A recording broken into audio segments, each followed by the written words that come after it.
Hello everyone, I'm back, and today we are going to talk about another Combat Patrol box set. And this time we are going to check out our favorite race to hate, the Aeldari, or the Eldar, or the Space Elves. This is a long-living, noble race, although their numbers are few, but a lot of times quality is over quantity. The Aeldari are the part of the galaxy since the War of the Heavens. Since that, they waged wars, built the perfect empire, and gave us a new Chaos God. But usually they don't talk about that. Many people are butthurt about them. They say their rules are cheesy and they can do anything and everything. Let's check out if it's true, at least in case of this box set. Combat Patrol Aeldari. This Combat Patrol box set costs $160 or 125 euros or 95 pounds. The value inside the kit: $273.50 or 209 euros or 165.5 pounds. The savings are nice in this one. Okay, but let's check out what kits are inside of this box set. First of all, our hero option, a Farseer, a great wizard. After that, you get one box of Guardians, which you can build either Storm Guardians or Guardian Defenders. Other than that, there is a Wraith Lord in this box set, the big guy. And the last thing, 6 Wind Riders, the jet biking Space Elves, with lots of guns and with great speed. Okay, let's check out the points value of this box set. It is 510 points or 515 points, depending on if you build Guardian Defenders or Storm Guardians. Before we check out the kits individually, we have to talk about the rules a little bit. Currently Aeldari has only an index option, so we will talk about two types of rules. First one, Strands of Fate. Since the Aeldari are a very psychically active race, they can see many possible futures and outcomes of events. That's why they have this ability, which means you roll 6 d6s. These are your fate dices. You can grab them and put them away, and you can use them later. Or if you are not satisfied with these results, then you can reroll them. But every time you reroll these, you roll one less dice. So 5, 4, 3, 2, yeah, you get the gist. But now you have your fate dices. You can use these dices for something cool. Once per phase, before you make a dice roll for a model or for a unit, you can use this Strands of Fate ability. Which means you can pick one of these fate dices and you can put it down and you say, this is what I rolled. You can use this for advance rolls, battle shock test, charge rolls, damage rolls, hit rolls, saving throws, and wound rolls. So it's spicy. And you don't have to be a Farseer to see that crucial shot that you needed is wounded the target, right? Okay, that's it about one of their rules. The other one is a detachment rule. Currently, you only have this detachment, that's why I'm going to tell you this rule. Unparalleled foresight. Each time when an Aeldari unit from your army is selected to shoot or fight, you can reroll one hit roll and one wound roll. It's a nice to have thing. It is especially great on heavy weapons. For example, Bright Lances. That's it about them. Let's check out the units inside of this box set. Okay, first of all, let's check out our hero, Farseer. In my opinion, he's auto-take in almost every Aeldari lists, and you can see why. The Farseer has the mobility of 7, which is nice because he is faster than your average foot troops. He has a toughness of 3, which is low, but it is what it is. Other than that, it has 4 wounds and a 6+ leadership. His armor save is a 6+, and his invulnerable save is a 4+. Kinda squishy on its own, so always attach him to a unit. But to that unit, the Farseer will provide great benefits. Let's check out the basic loadout of the Farseer. The Farseer has 2 ranged weapons, Eldritch Storm and Shuriken Pistol. First of all, let's start with the Eldritch Storm. This is a psychic attack and it is blast, which means it is really great against big blob of enemies, because the blast rule gives you 1 extra attack for each 5 models in a unit. So if you're attacking a 10-man blob, that's 2 extra shots. Nice. Okay, the statistics of the Eldritch Storm. Range 24. It has d6 attacks, plus attacks from the blast, hitting on a 3+, with the strength of 6, 2 points of armor penetration and damage d3. It is a really great and optimal elite killer. However, the d3 is not the most reliable damage, but it can go big. Let's go back. Shuriken Pistol. This weapon is assault and pistol, which is incredibly good. Why? Because the assault rule allows you to be eligible to shoot even after running, and the pistol rule gives you the ability to be eligible to shoot even if you are in melee. Although the statistics of the weapon suck, but with this one you are able to score so many points, even after advancing, or even if you get into melee somehow. So great utility tool. But for now, let's check out the stats. It has the range of 12, 1 shot, hitting on a 2+, with the strength of 4, 1 points of armor penetration, and damage 1. Okay-ish anti-infantry weapon. And let's check out the melee weapon of the 4th tier, Witchblade. This weapon has 2 rules. First one is Psychic, so it's Psychic, and the second one, Anti-Infantry 2. This is nice. Basically, you are going to always critically wound the target if the target is an infantry. Okay, let's check out the statistics. It has 2 attacks, hitting on a 2+ with the strength of 3, 0 points of armor penetration, and damage 2. Okay, as you can see, the 4th tier is not meant for melee. Maybe he can make 1 or 2 wounds or do something, but it should be as a last resort. You have an interesting option. You are able to change the model's Witchblade to a Singing Spear. What does it mean? So if you pick the Singing Spear is a psychic and assault weapon. We check these rules, so it's okay. It has a range of 12 if you use it as a shooting weapon. It has a 1 attack, hitting on a 2+ with the strength of 9, 0 points of armor penetration, and damage 3. It has a great strength and hitting on a 2+ and deals lots of damage. 3. That's nice. You can kill a Terminator or you can kill an aggressor. It's great choice. However, it has 0 points of armor penetration, so you have to be lucky to wound heavily armored targets. Let's check out its melee profile. In melee, the Singing Spear has 2 attacks, hitting on a 2+ with the strength of 3, 0 points of armor penetration, and damage 3. While it deals more damage, it wounds less reliably. All in all, you have a good shooting attack, but you make your melee worse. In this case, both of them is okay, so pick your poison. Usually I use the spear, but to be honest, the blade looks cooler. Let's check out the 4th tier's abilities. Branching Fates. Once per turn, when you use a Fate dice for a model or unit that is within 12 inches of the 4th tier, you are able to change that Fate dice to a 6. So you rolled low, but you need 6s. Keep a 4th tier nearby. Okay, and let's check out the 4th tier's other ability, Fortune. In your command phase, you can roll 1d6, and on a 2+, it succeeded. Then you select one friendly Aeldari unit within 12 inches of this Psyker, so from the 4th tier, and that unit gets buffed up until the start of your next command phase. What does this mean? When enemy rolling wound rolls against this unit, they have to subtract 1 from their wound rolls. So you increase the unit's survivability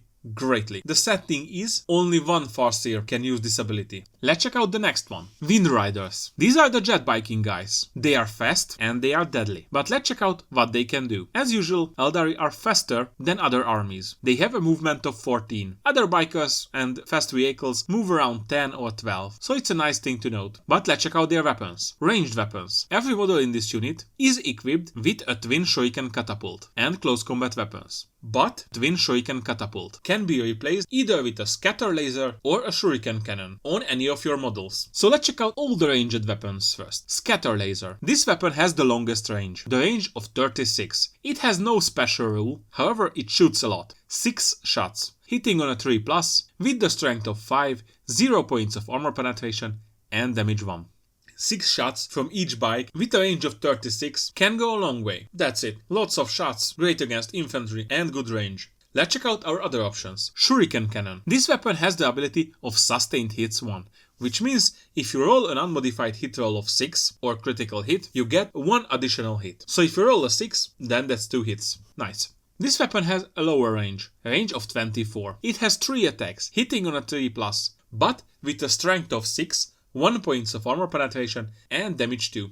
This is the weapon that you usually want to take to deal with 2 wounds enemies. For example, Space Marines, Chaos Space Marines, Orc Nobs, and anything rather elite-like. But this is also great against bikes. Okay, and let's check out the last option, the Twin Shuriken Catapult. This weapon has the rules of Assault and Twin Linked. The Assault rule means that you are able to shoot even after advancing, while the Twin Linked means you are able to reroll the wound rolls for this attack. So it's wounding more reliably, usually. Let's check out its stats. It has the range of 18, so a really short range. It has 2 shots, hitting on a 3+ with the strength of 4, 1 points of armor penetration and damage 1. My recommendation, pick either the Scatter Laser or the Shuriken Cannon. If you are playing against lots of Space Marines, probably the Shuriken Cannon is better. However, almost in every other case, the Scatter Laser is the winner. Better range and lots of shots. And let's check out their melee profile, close combat weapons. Each guy or girl has 3 attacks with this weapon, hitting on a 3+ with the strength of 3, 0 points of armor penetration and damage 1. Okay, and let's check out their abilities. Swift Demise. Each time when a model in this unit makes a ranged attack against the target that is the closest eligible target, you are able to reroll the hit rolls of 1. And if this target is within range of an objective marker, you are able to reroll all of the hit rolls. So as we can assess, These guys are especially great to go on, take objectives from the enemies and delete enemy units that are standing in range of objectives. Okay, let's check out the last two or three. Guardian Defenders. This is the kit that you can build either as Guardian Defenders or as Storm Guardians. The Guardian Defenders are the shooty ones, while the Storm Guardians are the, I wouldn't say melee ones, but like close combat specialists. Okay, so let's check out the Guardian Defenders. This unit consists of 10 Guardian and 1 platform. Basically, you have 10 Guardians, and they are equipped with shuriken catapults and close combat weapons. And you also have a heavy weapon platform that you can equip with a heavy weapon, and for some interesting reason, the heavy weapon platform also has a close combat weapon. I mean, it's strange. What will happen? The gunner's seat will stab me with a knife? Or what? Okay, sometimes GW just hates thinking. But let's check out the Guardian Defenders first. Their weapons, shuriken catapults. These weapons are assault. You know the gist, eligible to shoot after advancing. They have a range of 18, 2 shots, hitting on a 3+, with the strength of 4, 1 points of armor penetration, and damage 1. Good weapon on a somewhat fragile body, but it is what it is. You have 10 of these. Okay, and let's check out the close combat weapons. Close combat weapon. It has 1 attack, hitting on a 3+, with the strength of 3, 0 points of armor penetration, and damage 1. So normally you would have 10 attacks, but you have 11, because of the platform. We will talk about the platform's weapons, but one interesting thing before. Your Aeldari Guardians have 1 wounds, while your platform has 2. So it's an interesting opportunity to take some damage on the platform, before you're starting to lose guys, or you keep the platform alive longer and take the high damage attacks on the 1 wound guys. It's nice. In case of the platform, you are able to choose between 5 weapons: Shuriken Cannon, Aeldari Missile Launcher, Bright Lance, Scatter Laser, and Star Cannon. We will check out these. Aeldari Missile Launcher. This weapon is the middle of the road. It is okay against vehicles, and it is okay against smaller infantry units, but not really good against anything. Maybe just light vehicles. But let's check out what it can do. It has 2 profiles. One of them is the Star Shot, the big shot. It has the range of 48, 1 attack, hitting on a 3+, with the strength of 10, 2 points of armor penetration, and damage d6. Swingy, but not bad. And it has the other types of ammo, Sunburst. It also has the range of 48. It has d6 shots, but this weapon is also a blast, so if you are shooting at the big blow of enemies, it can be even more. This weapon hitting on a 3+, with the strength of 4, 1 points of armor penetration, and damage 1. Nothing to rave about, but can come in handy. Now we'll check out the Bright Lance. This is the big tank and vehicle killer stuff. It has a somewhat of a shorter range, the range of 36. It has only 1 shot, hitting on a 3+, but with a strength of 12, 3 points of armor penetration, and damage d6 +2. So this packs a punch. Your other option, Scatter Laser, is the same as in case of the bikes. It has a range of 36, 6 shots, hitting on a 3+, with the strength of 5, 0 points of armor penetration, and damage 1. This is okay. Shuriken Cannon. Sustained hits 1, so if you score a critical hit, you get 1 extra hit. That's nice. But it has a low range, the range of 24. It has 3 attacks, hitting on a 3+, with the strength of 6, 1 points of armor penetration, and damage 2. Again, can come in handy against Space Marines, but the longer range options are better for you. Or, if you really want to hunt Space Marines, check out the last option, Star Cannon. With this, you have the range of 36. It has 2 shots, hitting on a 3+, but with the strength of 8, 3 points of armor penetration, and damage 2. This is the stuff that you use if you want to go through power armor. The 3 points of armor penetration is just nice. Although, I would rather choose the Missile Launcher or the Bright Lance in this case, but pick whichever you like. Let's check out the ability of these guys. Crude Platform. When all of the Guardian Defender models in your unit die, then the weapon platform is also counts as destroyed. It's not really a rule, it's just like common sense. But it's also a rule. So if no one left to man the weapon, the heavy weapon platform won't do anything. So kill the platform before you remove the last Guardian. That's it. Okay, let's check out their other ability, Defenders of Fate. At the end of your command phase, for each objective marker that you are controlled with units with this ability, you can roll 1d6 and add it to Fate dice. So you put these guys on an objective marker, and in your command phase, you will have 1 extra Fate dice. This is nice because you need this unit or something to generate you more Fate dice.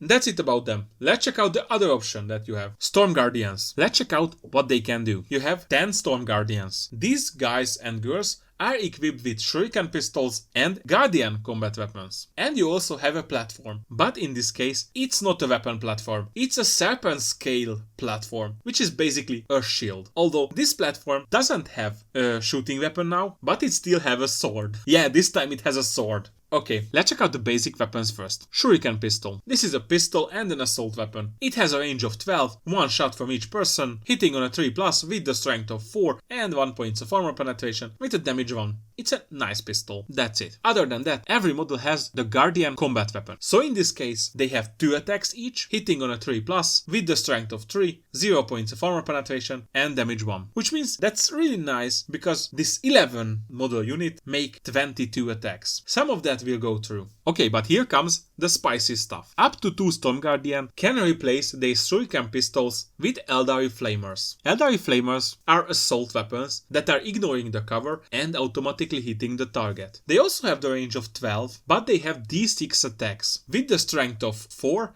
0 points of armor penetration and damage 1. But the great thing that you don't have to make a hit roll, because this weapon, as I said, automatically hitting the target thanks to the torrent ability and also ignoring the cover. But wait, there is more. Up to 2 Storm Guardians can replace their shuriken pistols with Guardian fusion guns. And these guns are packing a punch. The Guardian fusion gun is an assault weapon. It has a range of 12, one shot each, hitting on a 3+ with the strength of 8, 4 points of armor penetration and damage D6. The 4 points of armor penetration is just usually goes through the armor without a saving throw. And the damage is D6. It can be a somewhat swingy, but still, it can be really great. But let's not forget, this weapon is a fusion gun, so it has the ability of Melta 2. Which means, if you are shooting at an enemy unit that is within half range, so within 6, you can add 2 to your damage rolls. So normally it can wound between 1 and 6, but in this case it will wound between 3 and 8. And that's not too shabby. But there's more. Up to 2 Storm Guardians can replace their swords with Aeldari power swords, which means their attacks will become 2 attacks each, hitting on a 3+ with the strength of 4, 2 points of armor penetration and damage 1. So they will be at least somewhat capable in melee. Not just by the volume of attacks, but with the quality of attacks. Pick up every weapon if you can. Okay, war gear abilities. I said they have a platform, but in this case, it's a shield platform. Yes. While the platform is alive, this unit have a 5+ invulnerable save. And that is really cool, because it can keep them alive much longer against attacks with armor penetration. They also have the ability of crude platform, so if every guardian dies, your platform just dies. You can't do anything with it. So kill the platform before the last guy again. Okay, and let's check out the other ability, Storm Blades. Basically, if you control an objective marker at the end of your command phase, and the unit with this ability is within range of that marker, then that marker will stay under your control, even if every model of yours leaves the objective. So basically, they stick to the objective. You take it, you leave it, and it still remains yours. Good thing. Okay, let's check out the last unit, the big unit, Wraith Lord. This is somewhat similar of a Space Marine Dreadnought, but I wouldn't say it's better or worse. Let's check out what it can do. First of all, let's go to the abilities, because this is a good one, a fast one and the easy one. Fated Hero. Each time when this model destroys an enemy unit, you can roll 1d6 and add it to your Fate Dice collection. Nice. Kill something, gives you a Fate Dice. That's it. Deadly Demise. If this model dies, you roll 1d6 and on a 6 it blows up and deals damage to units around it. 1 damage in this case. The Wraith Lord, tough unit to Eldar standards, but let's check out its weaponry. It is equipped with 2 shuriken catapults and Weightbone fists. Let's start with the shuriken catapults. Shuriken catapults are assault weapons with the range of 18, 2 shots each, hitting on a 4+ with the strength of 4, 1 points of armor penetration and damage 1. It's not much, but you are able to replace them with Aeldari flamers. Aeldari flamers are assault weapons that are automatically hitting the target and ignoring the cover. They have the range of 12. It has 2d6 shots, 1d6 for each. It has the strength of 4, 0 points of armor penetration and damage 1. Probably I would pick the flamers. Weightbone fists. Weightbone fists have 4 attacks, hitting on a 4+ with the strength of 7, 2 points of armor penetration and damage 2. It's not bad, but you have absolutely 0 reason to not upgrade it. You can upgrade it to Ghostglaive. Ghostglaive is a great sword, which has 2 profiles. One of them is the sweep. In this case, you have lots of attacks, namely 8, hitting on a 4+ with the strength of 7, 2 points of armor penetration and damage 2. In this mode, it's like the Weightbone fists, exactly the same profile, profile, but with 4 extra attacks, so pick it up every time. However, if your Wraith Lord comes to the realization that you have to hit something really hard, then you have the strike profile. In this mode, it has 4 attacks, hitting on a 4+, but with the strength of 10, 3 points of armor penetration, and damage d6 plus 1, so damage between 2 and 7. It's just a straight upgrade, so pick it up. Swords are cool. Okay, and there is something else. You are able to pick 2 of these and equip it on your model. You are able to pick Aeldari Missile Launcher, Bright Lance, Scatter Laser, Shuriken Cannon, and Star Cannon. You are able to pick 2. We already talked about these weapons, but just a quick run through. Aeldari Missile Launcher, middle of the road, good against smaller vehicles, and can provide some anti-infantry fire. Not really good against anything, but useful against everything. Bright Lance. It has 1 shot, but that shot is a great one. It can tear chunks out of vehicles or destroy smaller vehicles and monsters. It's a good stuff if you have fewer number of anti-tank or anti-monster weaponry. Scatter Laser. Lots of shots with a good range, although I wouldn't recommend it on the Wraith Lord, because the Wraith Lord is hitting only on a 4+, so more shots will just go sideways. In this case, I would recommend to skip that one. Shuriken Cannon. It is an okay-ish Space Marine and Orc killing weapon, but just okay-ish. And your last option, Star Cannon. Star Cannon is really great against elites and Space Marines and things that are heavily armored. Bright Lances are my favorites, but the Star Cannon and the Aeldari Missile Launcher can be good too. All in all, I would give this box set an 8 out of 10. Probably it would deserve more, but I just don't know. This box set is great, and it offers you a lot of interesting options and stuff to do. However, something feels missing, but I can't grasp it currently. What is it? And also, okay, 9 out of 10. The savings are amazing in GW standards. Okay, but that's it for now. Thank you for watching and listening. If you like what I do, please consider liking, subscribing, or both, and even hit the little bell. If you don't hit the little bell, I will woo your dice and you will roll lots of ones. And you wouldn't want that, right? That's it for now. I hope I see you in the next one. See ya!